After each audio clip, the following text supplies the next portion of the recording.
Hey everyone, स्वागत है आप सभी का मेरे YouTube channel learning academy by Varsha पर। तो जैसा कि आप सभी को पता है कि हमारे जो सीटेट का पेपर होता है उसमें जो साइंस के हमारे पीवाईक्यूज हम देखते हैं तो एक ना एक क्वेश्चन हमारे रिएक्टिविटी सीरीज़ से देखने के लिए ज़रूर मिलता है। तो आप यहाँ पर देख सकते हैं कि मैं आज एक रिएक्टिविटी सीरीज़ का शॉर्ट्स यहाँ पर आपके लिए बना रही हूँ, जिससे कि आप लोगों को क्वेश्चन पेपर में बहुत ज़्यादा हेल्प होने वाली है। तो यहाँ पर आपके मेटल्स दिए गए हैं और यहाँ पर आपकी रिएक्टिविटी दी गई है। बेसिकली आपको ये याद रखना है कि जो ऑर्डर है इसका आपका मेन इंपॉर्टेंट यही है। ये चीज़ वैसे आपके किसी काम की नहीं है, इम्पोर्टेंट यहाँ से आपका आता है, क्योंकि जो आपसे डिस्प्लेसमेंट रिएक्शन के बारे में या फिर कोई जो मतलब इक्वेशंस के रूप में किसी भी तरीके से आपसे पूछा जा सकता है। तो एक क्वेश्चन आपने अभी तक हमने जितने भी पीवाईक्यू किए हैं आपने देखा ही होगा, तो एक क्वेश्चन जरूर इस पेपर से आता है। तो ये चांस मत गवाइएगा और ज़रूर देखिएगा इस सीरीज़ को, इस वीडियो को।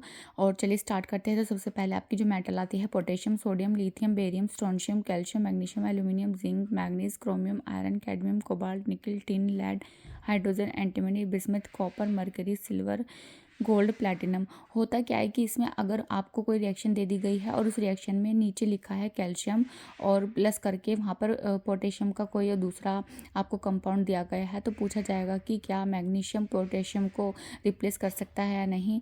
अगर रिएक्टिविटी सीरीज़ के हिसाब से, क्योंकि मैग्नीशियम नीचे है और पोटेशियम ऊपर है, तो वो उसको रिप्लेस नहीं कर पाएगा।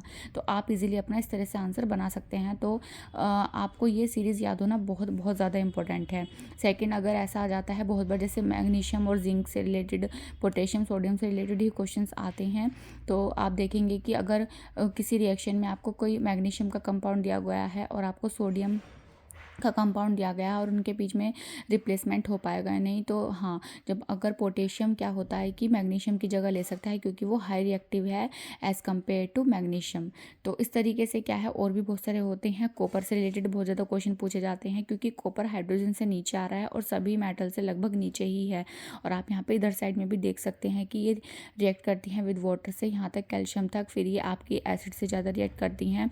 और हाइड्रोजन को यहाँ पर कंपेरिजन के लिए रखा जाता है। क्वेश्चन ये भी पूछा जा सकता है कि कंपैरिजन के लिए क्या है, बीच में तो हाइड्रोजन है और दूसरा जो सबसे नीचे है हाईली अनरिएक्टिव है। तो आप देख सकते हैं प्लैटिनम, गोल्ड, सिल्वर, जिसके हम ऑर्नामेंट्स वगैरह भी पहनते हैं, उनको इसलिए ज़्यादा बनाया जाता है क्योंकि वो बहुत ही कम रिएक्टिव होते हैं या हाईली अनरिएक्टिव होते हैं। तो आपको ये याद रखनी है सीरीज़, ठीक है, ध्यान रखना है और इसको ज़रूर अच्छे से याद करिएगा और अपने मार्क्स को 1 नंबर का अच्छे से गेन कीजिएगा। तो मिलते हैं फिर किसी नेक्स्ट वीडियो में, तब तक के लिए बाय एंड टेक केयर।